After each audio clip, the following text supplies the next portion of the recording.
नमस्कार, जय भारत टीवी देख रहे हैं आप। मैं हूं हेम भट्ट। ये कहा जाता है कि किसी देश, किसी राज्य, किसी भी समाज में अगर संत हों तो वो भाग्य है, और अगर वही संत केवल धर्म नहीं बल्कि लोगों के उत्थान के लिए एक समूह के तौर पर काम करने लगे तो ये सौभाग्य होता है।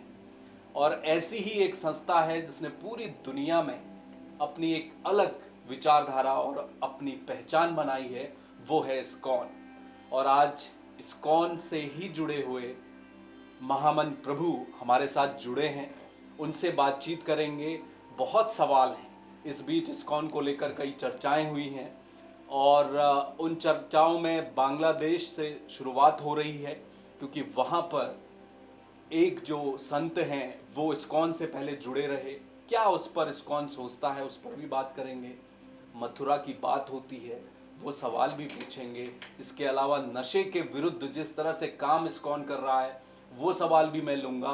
उत्तराखंड में खास तौर पर, जिसे अब हम ये कह रहे हैं कि क्या पंजाब के बाद उत्तराखंड नशे की गर्त की तरफ जा रहा है, उस पर भी सवाल पूछूंगा। इस्कॉन की गीता से जुड़ा हुआ एक बेहद दिलचस्प सवाल है मेरे मन में, वो भी मैं पूछूंगा। शायद आप में से बहुत लोगों के मन में वो सवाल होगा कि आखिर इस्कॉन के लोग क्यों गली चौराहों में जाकर गीता देते नजर आते हैं, उसका भी सवाल लूँगा। बहुत सारे सवाल हैं।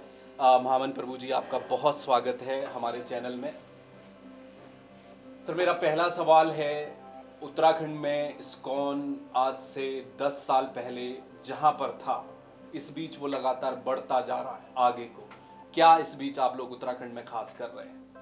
जी, Hem Bhatti, thank you very much for the introduction. और आपके सवाल का, पहले के सवाल का उत्तर था, 10 साल के बीच में हमने कई सेंटर्स स्टार्ट किए हैं। देहरादून में 2 सेंटर्स हैं, एक गीता पाठशाला है, एक और दूसरा सेंटर भी चल रहा है। एक तो दूदली में है और दूसरा भी यहाँ भी चल रहा है, और रुड़की में चल रहा है, हरिद्वार में बहुत सालों से चल रहा है, रुद्रपुर, ऋषिकेश, और कुछ दिनों में अभी हम मसूरी में और विकास नगर में चालू करने वाले सेंटर्स। तो इन सेंटर्स में बहुत हाई स्टैंडर्ड्स भगवद गीता पर सेट किए हुए हैं, और देवभूमि है यहाँ में, तो भगवान के सनातन धर्म का प्रचार होना ही चाहिए। और यहाँ के लोगों में भी बहुत अच्छा हमें रिसेप्शन मिल रहा है।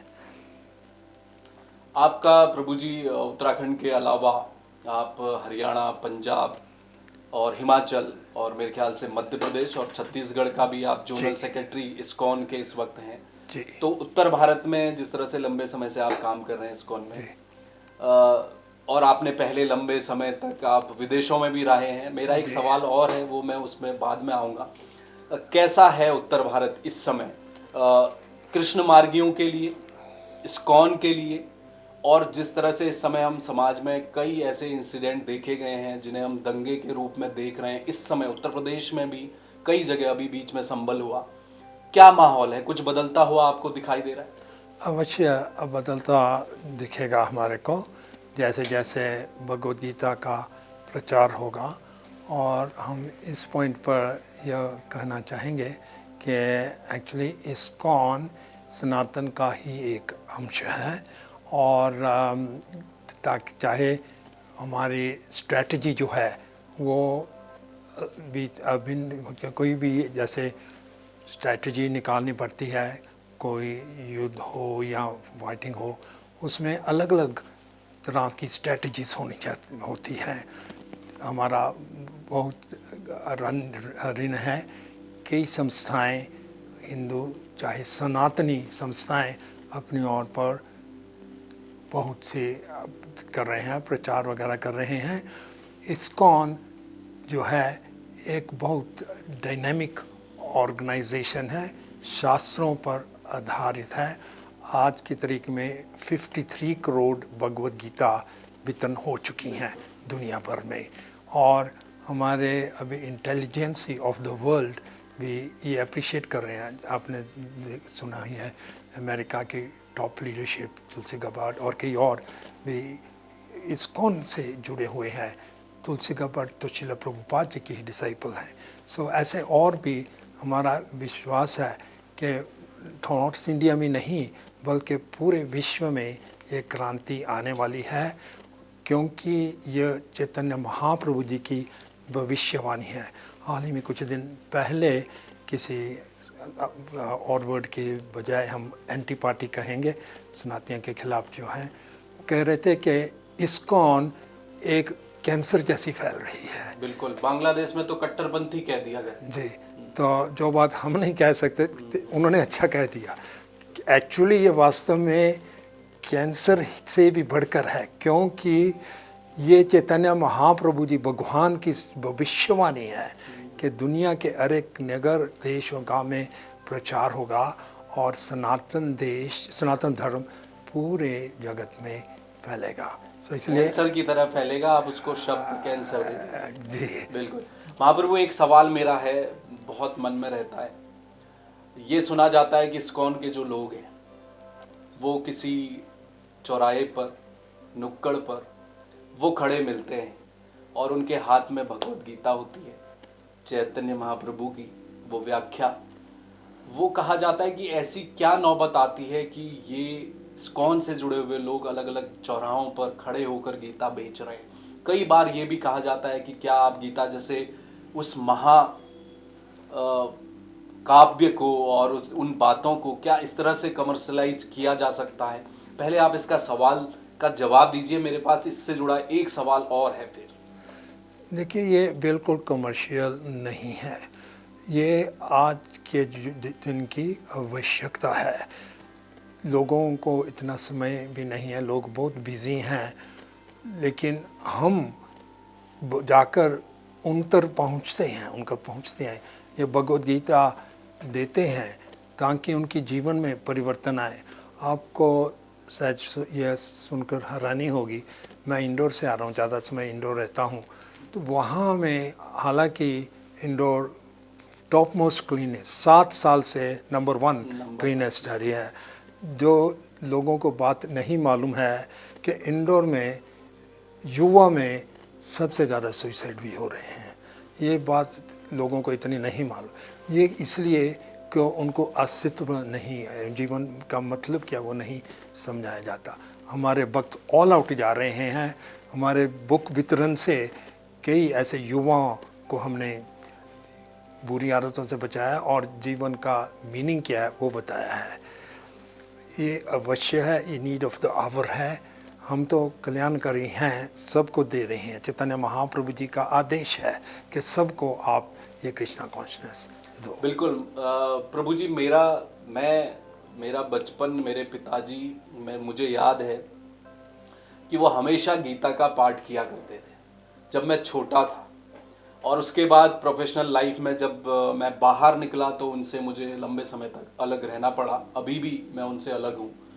और इस बीच मुझे लगा कि वो गैप हो गया है। मैं उसके बाद गीता माफ़ कीजिएगा, मेरे हाथ में आ ही नहीं पाई। इसी देहरादून में सर्वे चौक में एक दिन, आज से करीब 7 साल पहले, मुझे इस्कॉन के ऐसे ही 2 लोग मिले थे। उन्होंने मुझे वो चैतन्य महाप्रभु की व्याख्या वाली वो गीता दी और मैंने उसको फिर गीता को दोबारा पढ़ना शुरू किया। और ये मेरा खुद का अनुभव है। इसलिए ये सवाल मैंने इसलिए आपसे पूछा कि लोग ऐसे कहते हैं, लेकिन मेरा खुद का अनुभव ये है कि अगर उस दिन वो लोग मुझे न मिले होते तो शायद मैं दोबारा गीता को पढ़ नहीं पाता। और चैतन्य महाप्रभु ने जो व्याख्या की है वो शानदार है। मुझे ऐसा लगता है कि कई लोग कहते हैं ना कि कवि और उसकी पंक्तियां महान नहीं है, उसका व्याख्याकार बहुत महान है। तो चैतन्य महाप्रभु का वो जो व्याख्या है उसे आप कैसे बताएंगे लोगों को, वो इतनी खास क्यों है? क्योंकि हर श्लोक को पढ़कर ऐसा लगता है कि ये श्लोक तो मेरे लिए कहा गया है। भट्ट जी, बहुत बहुत धन्यवाद आपके एग्जाम्पल का। मेरे साथ भी कुछ ऐसा ही हुआ था। मैं लंदन में ऑक्सफोर्ड स्ट्रीट में जा रहा था, जो busiest street in the world चाहे माना जाए।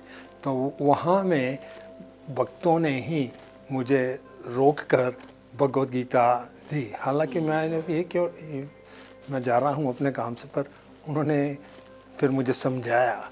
और वो वक्त थोड़ा सा ही पढ़ने से, अध्ययन करने से मेरा जीवन में परिवर्तन आया, क्योंकि एक तो ये पुस्तकें जो है एक गुरु परंपरा में आई हैं, इसलिए भगवद गीता को कहा जाता है Bhagavad Gita as it is, Bhagavad Gita Yatharup. ये इस्कॉन की फ्लैगशिप ग्रंथ है, और भी बहुत से ग्रंथ हैं, भागवतम, चैतन्य महाप्रभु टीचिंग, ये फ्लैगशिप है Bhagavad Gita as it is. आज तक जैसे मैंने कहा 53 करोड़ पुस्तकें बिक चुकी हैं, डिस्ट्रीब्यूट हो चुकी हैं। वो एक बुक पढ़ने से मेरे जीवन में क्रांति आ गई, और बहुत से दुनिया के करोड़ों भक्तों के हृदय में क्रांति आई है। मैं इंजीनियर था लंदन में, लेकिन वो पुस्तक और उस पुस्तक के बाद मैं हमारे गुरु महाराज प्रभुपाद जी से मैंने दर्शन किए, और उनके जो टीचिंग्स थी, क्योंकि वो गुरु परंपरा के कम्प्लीटली फेथफुल थे, उसी गुरु परंपरा में आ रहे थे। अगर हमको ज्ञान चाहिए तो गुरु परंपरा द्वारा आना चाहिए। ये हमारा हिंदू धर्म नहीं है, ना ही मुस्लिम धर्म है, किसी धर्म की आलोचना नहीं करते। हम विज्ञान सिखा रहे हैं, आत्मा का विज्ञान सिखा रहे हैं, आत्मा साक्षात्कार विज्ञान सिखा रहे हैं। इसीलिए दुनिया भर में ये क्रांति आ रही है। वो लोग हिंदू बनने में इंटरेस्टेड नहीं हैं, वो लोग सनातन में इंटरेस्टेड हैं, या कहो आत्मा साक्षात्कार, सेल्फ रियलाइजेशन में। आपने बड़ा अच्छा जिक्र किया प्रभु जी, आप खुद इंजीनियर रहे हैं। एक इस्कॉन में एक बड़ी खूबसूरत चीज़ हमें दिखाई देती है, जो बड़े बड़े IITian रहे हैं, इंजीनियर हैं, डॉक्टर हैं, विदेशों में बड़ी मल्टीनेशनल कंपनी में ऊंचे पदों पर काम कर रहे थे, वो छोड़ कर वहाँ से उन्हें ऐसा कौन सा ज्ञान मिल रहा है कि वो इस्कॉन की तरफ आ रहे हैं और कृष्ण मार्गी हो रहे हैं? इसके पीछे का राज क्या है? इसका राज यह है कि आत्मा नित्य कृष्ण का दास है।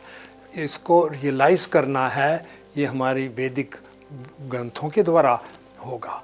ये सब जो इस्कॉन में लोग जोड़ रहे हैं, ये इंटेलिजेंट लोग, हाईली एजुकेटेड लोग हैं, और कोई यूनिवर्सिटी आपको नहीं मिलेगी जो ये ज्ञान दिया जा रहा है। और क्योंकि this is faithful to the teachings of Krishna, Lord Krishna, इसलिए लोग ज़्यादा से ज़्यादा संख्या में जुड़ रहे हैं। और बहुत दिलचस्प की बात है कि युवा पीढ़ी ज़्यादा जुड़ रही है इसमें। हालांकि सबके लिए कोई भी एज में आ सकते हैं, पर युवा पीढ़ी आजकल वो जो मटेरियल एजुकेशन है उससे संतुष्ट नहीं है, और बहुत सी कमियां फहमियां देख रही है। ये जो भगवद गीता है ये परफेक्ट नॉलेज है, क्योंकि स्वयं भगवान श्री कृष्ण ने बताई है ये। प्रभु जी, इस बीच बांग्लादेश में जो कुछ हुआ है, इस्कॉन की चर्चा एकाएक शुरू होने लगी, इसलिए क्योंकि जो चिन्मय कृष्णदास थे, वो ये कहा जाता है कि अभी तक कुछ समय पहले तक वो इस्कॉन से जुड़े रहे। हालांकि इस वक्त वो दूसरे हिंदूवादी जो संगठन हैं उनके प्रवक्ता के तौर पर भी काम कर रहे थे। जो बांग्लादेश इस्कॉन है उसने स्पष्टीकरण भी दिया कि उनको तो पहले निकाल दिया गया था इस्कॉन की तरफ से, और फिर इस्कॉन ने ये भी कहा है कि वो उनके जो लीगल राइट्स हैं वो उनका वायलेशन तो हो ही रहा है। बांग्लादेश में जो अल्पसंख्यक हैं उन पर हमले हो रहे हैं, हिंदुओं पर हमले हो रहे हैं। इस्कॉन के लोगों को तो यहाँ तक कहा गया कि अगर इस्कॉन से जुड़ा कोई व्यक्ति मिलता है तो आप उसकी खाल उतार दीजिए। ऐसे शब्द लिखे जा रहे हैं, ऐसे पोस्टर बांग्लादेश में लगाए जा रहे हैं। क्या इस्कॉन इस समय सोच रहा है भारत में बैठकर? क्या भारत की तरफ से उतना हम कर पाए हैं बांग्लादेश के? जी, बहुत दिलचस्प क्वेश्चन आपने पूछा है। एक्चुअली इस्कॉन की जो एक्टिविटीज़ है बहुत डायनामिक हैं, बहुत कलरफुल हैं, और विदेशों में, चाहे मुस्लिम देशों में, अमेरिका में, कई और देशों में, बहुत ही रशिया में तक, और कई मुस्लिम देशों में भी बहुत ज़्यादा फैल रही है। तो ये स्वाभाविक है कि कई कट्टरपंथियों को इससे चिंता होने लगी। जैसे किसी ने कहा कि ये तो कैंसर फैल, वैसे ही ये कैंसर फैली है, और ये इसको कोई रोक नहीं पाएंगे, क्योंकि ये साक्षात भगवान चैतन्य महाप्रभु का आंदोलन है, और उनकी इच्छा है कि पूरे जगत में, पूरे संसार में कृष्णा कॉन्शसनेस फैले।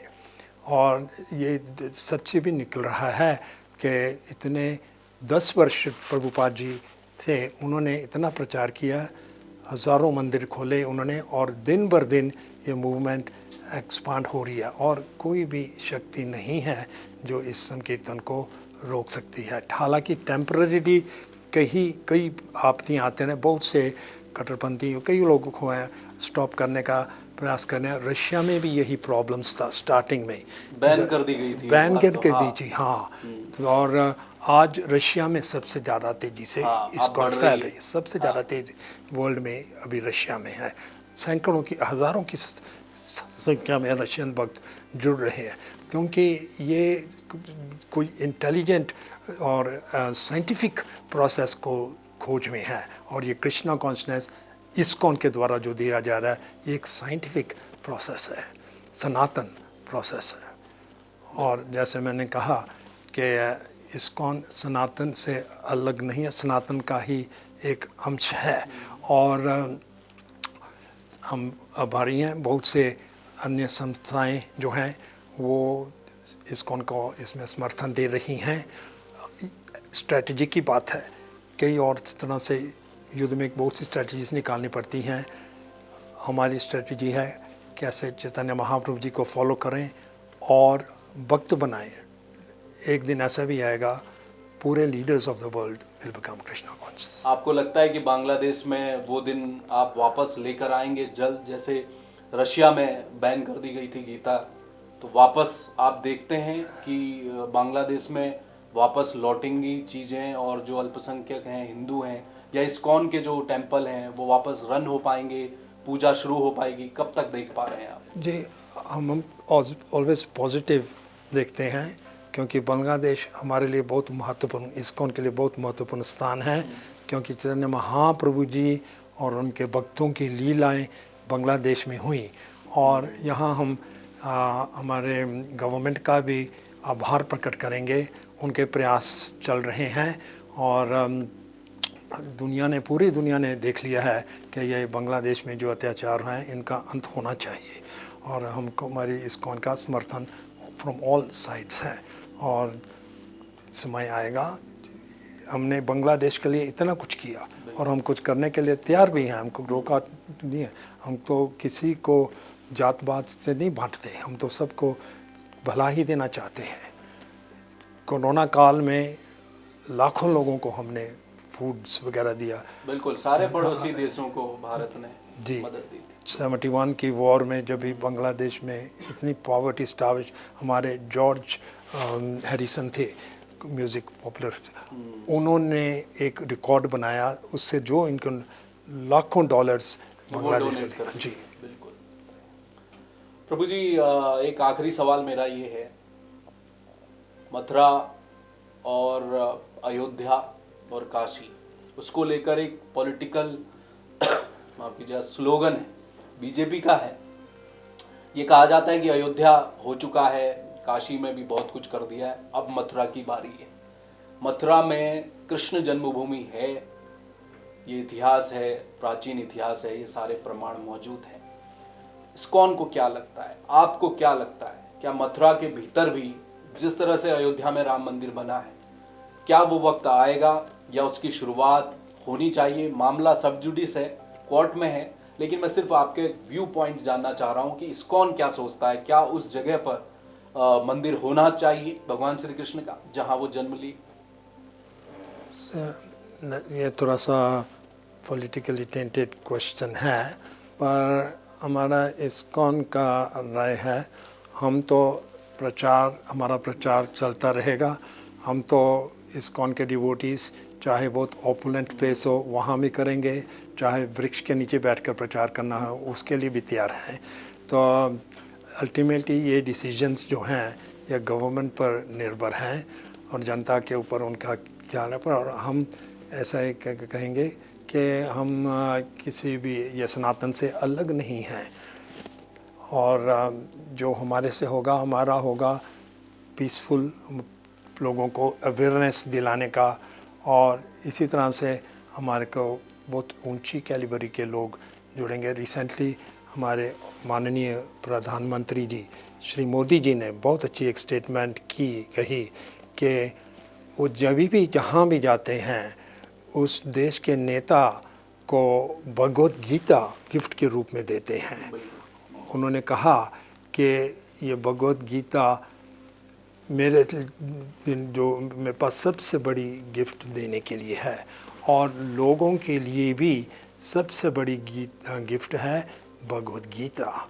और उसी हमारे दिल्ली टेंपल ओपनिंग में प्रभुपाद जी ने मोदी जी ने कहा कि जो श्रील प्रभुपाद जी ने किया है ये एक चमत्कार है, और हम तो सोचेंगे ये बहुत बड़ा चमत्कार से कम नहीं है। अल्टीमेटली भगवान की इच्छा है जो जैसे होगा, पर हम पूरा विश्वास रखते हैं कि चैतन्य महाप्रभु जी की भविष्यवाणी जो है अवश्य पूरी होगी, क्योंकि ग्रंथों में लिखा हुआ है कि एक दिन पूरे जगत में सनातन फैलेगा। महामन प्रभु जी, बहुत शुक्रिया आपका। जय भारत टीवी को आपने समय दिया, और हमारे जो श्रोता हैं, जो हमारे दर्शक हैं, वो जरूर आपकी इन बातों से प्रभावित हुए होंगे। और इस्कॉन को लेकर जो मन में लोगों के कभी कभी आशंकाएं रहती हैं, प्रश्न रहते हैं, तो हमने कोशिश की कि कुछ प्रश्न इस माध्यम से सामने आए और आपने उनके जवाब दिए। बेबाकी से हर प्रश्न का आपने जवाब दिया है, इसके लिए आपका बहुत शुक्रिया। आपका बहुत शुक्रिया हेम भट्ट जी, और आपके चैनल का भी बहुत बहुत धन्यवाद। और हम तो निष्कोच यही कहते हैं, दोहराएंगे कि इस्कॉन जैसी संस्था कोई भौतिक या मटीरियलिक संस्था नहीं है, क्योंकि इसके पूरे पीछे चैतन्य महाप्रभु और भगवान कृष्ण की शक्ति है। ऐसी शक्ति है जिसको कोई रोक नहीं सकता। हालांकि टेम्परेरीली कई प्रॉब्लम्स आएंगे, आती रही हैं, अनादिकाल से प्रॉब्लम्स आती रही हैं, पर सनातन हमेशा विजय आया हुआ है। चलिए, तो सनातन हमेशा विजय रहेगा, और इस्कॉन का एक ध्येय यही है, मथुरा में कृष्ण भूमि पर, उस जगह पर जहां भगवान पैदा हुए, वहां मंदिर बने न बने, लेकिन कृष्ण मार्गी लोग, कृष्ण की भक्ति वो हर गली हर रास्ते चलती रहेगी। यही इस्कॉन का एक ध्येय है। और जहां तक बात है नशे के खिलाफ, वो लड़ाई भी इस्कॉन जारी रखेगा।